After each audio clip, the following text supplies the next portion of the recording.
خطبہ جمعہ ہو رہا تھا تو جناب علی المرتضیٰ نے جمعہ روک کے فرمایا بتاؤ بھائی مسلمانوں سب سے بہادر کون ہے؟ بتاؤ۔ لوگوں نے کہا حضور آپ ہی سب سے بہادر ہے، زمانہ جانتا ہے۔ تو جناب علی رو پڑے، فرمانے لگے نہیں میں تمہیں بتاتا ہوں بہادر کون ہے، میں بتاتا ہوں کون ہے۔ میں جب اللہ مجھے توفیق دیتا ہے نا، میں حرم کعبہ جاتا ہوں تو میں جب خانہ کعبہ کے پاس بیٹھتا ہوں نا تو میں یہ والی حدیث یاد کرتا ہوں، یہ روایت میری آنکھوں کے سامنے آتی ہے، اس کو میں اپنے ذہن میں حاشیہ خیال میں لاتا ہوں۔ جناب علی المرتضیٰ فرمانے لگے میں بتاتا ہوں بہادر کون ہے۔ جناب کون ہے؟ فرمانے لگے ایک دن ایسا بھی آیا کہ مکے کے سارے سردار کٹھے ہو کے محبوب پاک پہ حملہ کرنے لگے، حضور کو گرا لیا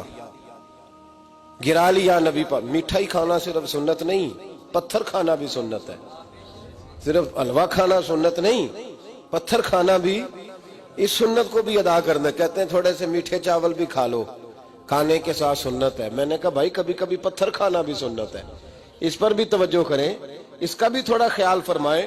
کہتے ہیں حضرت علی کے کفار مکہ نے نبی پاک صلی اللہ علیہ وسلم کو گرا لیا اور معاذ اللہ تشدد کرنے لگے۔ فرماتے ہیں کوئی زور زور سے پکار رہا تھا، میرے کانوں میں آواز آئی جب میں گھر میں تھا، کوئی زور زور سے پکار رہا تھا، اور وہ کیا کہہ رہا تھا؟ کوئی ابو بکر کو خبر کرو، کوئی صدیق اکبر کو بتاؤ کہ قریش مکہ محبوب علیہ السلام کو تکلیف دے رہے ہیں، بتاؤ۔ حضرت علی کہتے ہیں جب تک میں باہر نکلا تو میں نے ابو بکر کو دوڑتے ہوئے دیکھا، صدیق اکبر کے پیروں میں جوتا کوئی نہیں، سر پہ ٹوپی کوئی نہیں، تینوں لب دیاں آپ گواچے، سانو اپنی خبر نہیں کوئی۔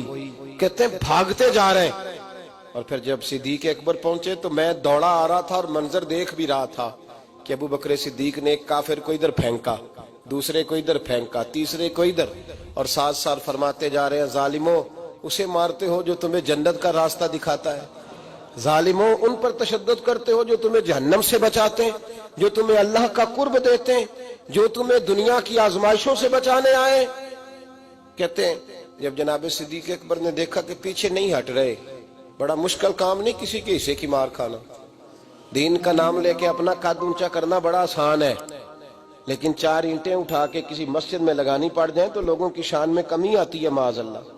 جناب ابو بکر صدیق رضی اللہ تعالیٰ عنہ حضور کے اوپر لیٹ گئے، اور مولا علی فرماتے ہیں نبی پاک کے حصے کی ساری مار ابو بکر صدیق نے کھائی، اور اتنی مار کھائی کہ بے ہوش ہو گئے۔ ان کے قبیلے کے لوگ آئے، اٹھایا، اور قبیلے کے ایک شخص نے کہا قریش مکہ یاد رکھنا اگر ابو بکر کو کچھ ہوا تو تمہیں بدلہ دینا پڑے گا۔ لے گئے۔ ان کی اماں کہتی ہیں ساری رات میں اپنے بیٹے کے زخم دھوتی رہی اور میں روتی رہی، ساری رات میں پٹیاں کرتی رہی اور میں پریشان رہی۔ برادری ساری کٹھی تھی کہ ابو بکر کو ہوش آئے اور وہ بتائیں کون کون شامل تھا تو ہم بدلے کی کوشش کریں۔ والدہ کہتی ہیں میرے دل میں خیال تھا کہ ابو بکر تو جب بھی اٹھے گا پہلا نام محمد عربی کا لے گا صلی اللہ علیہ وسلم، تو یہ تو ناراض ہو جائیں گے۔ اتنی خیال تھا کہ تھوڑی دیر کے لیے اپنے محبوب کا نام کبھی معاذ اللہ نہ لیں، برادری کٹھی ہے، میرے دل میں خیال تھا، لیکن کہتے ہیں وہی ہوا۔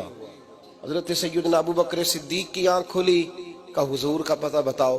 اماں کہتی ہیں میں نے کان میں کہا ابو بکر ذرا ٹھہر جا، برادری ساری کٹھی ہے، تو حضور کا نام لے کر تو چلے جائیں گے۔ تو کہتے ہیں ابو بکر اٹھ کے بیٹھ گئے، کہنے لگے جس نے بیٹھنا ہے بیٹھے، جس نے جانا ہے جائے، مجھے برادری کی ضرورت نہیں، مدینے والے محبوب کی ضرورت ہے۔